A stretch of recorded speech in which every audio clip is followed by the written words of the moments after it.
যদিও অনেকেই ভেবেছে মারা গিয়েছি একটি আন্দোলনে শাহবাগে। বেশ কয়েকদিন আমি আন্দোলনে গিয়েছিলাম, তো তার মধ্যে একটি ক্লিপ ভাইরাল হয়েছে। প্রথমে কিন্তু মারা যাওয়ার খবরটি ছিল না, প্রথমে জাস্ট একটা নর্মাল ক্লিপ ভাইরাল হয়েছিল। সেক্ষেত্রে আমি কিছু বলিনি বা আমার কিছু বলার ছিল না, যেহেতু অনেকগুলো পেজ থেকে বা গণমাধ্যম থেকে সেটা ছড়ানো হয়। তারপরে কারফিউ হয়, অনেক ঘটনা ঘটে, এর মধ্যে আমি বগুড়া চলে আসি। তো বগুড়া আসার পরে একদিন আমি ঘুমাচ্ছিলাম, 11টা বাজে সকাল। এর মধ্যে আমার এক ফ্রেন্ড আমাকে কল দিয়েছে। তো আমি ঘুম জড়ানো কণ্ঠে ওকে জিজ্ঞেস করেছি যে কি হয়েছে। তো আমাকে বললো, তুই নাকি মারা গিয়েছিস, তাই জানার জন্য ফোন দিয়েছি। আমি তো অনেক অবাক যে মারা গেলাম কিভাবে।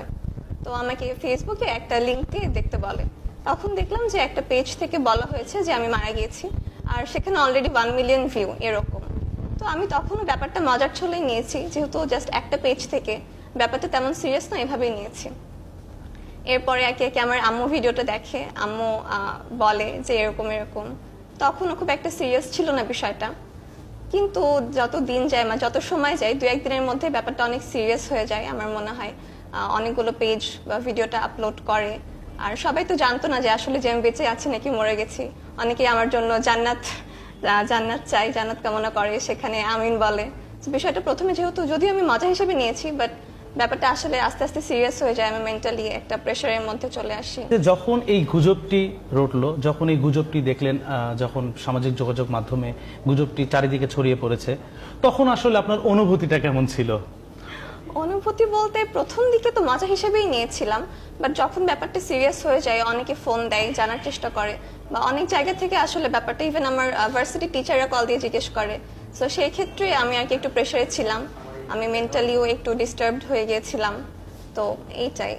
এই গুজবটি রটার পর পরিবারের কাছে অনেকেই ফোন দিয়েছে, পরিবার আসলে বিষয়টাকে কিভাবে হ্যান্ডেল করেছে, আপনি তখন বিষয়টাকে কিভাবে হ্যান্ডেল করেছেন? না, আমার ফ্যামিলি শুরু থেকে বেশ সাপোর্টিভ ছিল আন্দোলনে যাওয়া নিয়ে বা সবকিছু নিয়ে। সো আমি ফ্যামিলি থেকে ফুল সাপোর্ট পেয়েছি, তারা সাপোর্ট করেছিল জন্যই বিষয়টা আমার জন্য হয়তো ওভারকাম করা ইজি ছিল। কিন্তু আত্মীয় স্বজন বা পাড়া প্রতিবেশী যদি বলি, ইভেন যাদের সঙ্গে আমার 2-4 বছরও কখনো যোগাযোগ হয়নি, তারাও ফোন দিয়ে জিজ্ঞেস করছিল। তো বিষয়টা এটা একটু ঝামেলাকর ছিল আমার জন্য। এই যে পরিস্থিতি, যেটা আপনার যে পরিস্থিতিতে আপনি পড়েছিলেন, আসলে এই পরিস্থিতির সামালটা দিলেন আপনি কিভাবে? পরিস্থিতি সামাল দেওয়ার আসলে খুব একটা উপায় ছিল না, যেহেতু তখন দেশে অনেক আতঙ্কের অবস্থা। আমার ফ্যামিলি সাপোর্টিভ ছিল জন্যই হয়তো পসিবল হয়েছে, স্পেশালি আমার ফ্রেন্ডরা অনেক সাপোর্ট করেছে এভাবেই।